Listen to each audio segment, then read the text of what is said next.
Assalamualaikum warahmatullahi wabarakatuh. Nama saya Jessica Tunri Bali. Saya Fiona Kerunisa. Nama saya Indri Hardianti. Perkenalkan, nama saya Nadia Nurmafiadara. Saya Nabila Batria. Saya Siti Wardaningsi Muhajir. Perkenalkan, nama saya Fauzan Haris. Kami dari kelompok 1 akan membahas tentang hak-hak warga negara Indonesia. Langsung saja, pasal 33 ayat 3 Undang-Undang Negara Republik Indonesia tahun 1945 yang menyatakan bahwa bumi, air, dan kekayaan alam yang terkandung di dalamnya dikuasai oleh negara dan dipergunakan untuk sebesar-besarnya kemakmuran rakyat. Contohnya pemanfaatan sumber daya hayati, yakni sumber daya alam yang berasal dari makhluk hidup seperti tumbuhan, hewan, dan mikroba, dan juga digunakan untuk memenuhi kebutuhan dasar manusia, yakni sandang, pangan, dan papan. Saya akan menjelaskan pasal 31 ayat 1 yang berbunyi, setiap warga negara berhak mendapat pendidikan. Pasal 31 ayat 1 menjelaskan bahwa warga negara di Indonesia mempunyai hak untuk mendapatkan pendidikan, yaitu diberikan hak untuk mengenyam pendidikan dari tingkat dasar sampai tingkat akhir.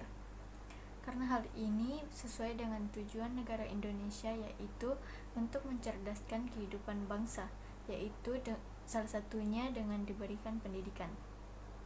Selanjutnya pada pasal 28E ayat 1 yang berbunyi, setiap orang berhak memeluk agama dan beribadat menurut agamanya, memilih pendidikan dan pengajaran, memilih pekerjaan, memilih kewarganegaraan, memilih tempat tinggal dan wilayah negara dan meninggalkannya, serta berhak kembali.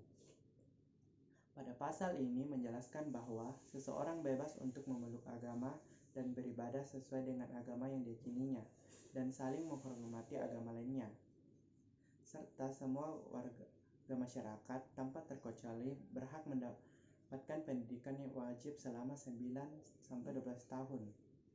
Dan pemerintah membuka lapangan kerja yang seluas-luasnya agar pengangguran dapat dikurangi. Dengan pengangguran dikurangi, maka kesejahteraan juga akan meningkat. Saya akan menjelaskan pasal 28E ayat 3 yang berbunyi, setiap orang berhak atas kebebasan berserikat, berkumpul, dan mengeluarkan pendapat. Pasal 28E ayat 3 menjelaskan bahwa negara menjamin 3 hak manusia. Hak berserikat, yaitu hak untuk membentuk organisasi, hak berkumpul, dan hak mengeluarkan pendapat. Salah satu bentuk pengeluaran pendapat adalah saat melakukan musyawarah mufakat.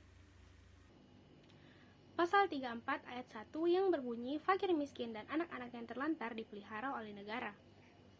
Pasal ini menjelaskan bahwa pemerintah pusat ataupun pemerintah daerah melakukan pembinaan, pemberdayaan, dan penanganan fakir miskin dan anak yang terlantar dengan memenuhi kebutuhan dasarnya dalam bentuk material, spiritual, dan sosial sebagai bentuk pengentasan masalah kemiskinan seperti kelaparan, kurangnya pendidikan, tidak memiliki tempat tinggal, dan masalah kemiskinan yang lainnya. Salah satu bentuk pemeliharaan fakir miskin yaitu adanya bantuan sosial dan jaminan sosial.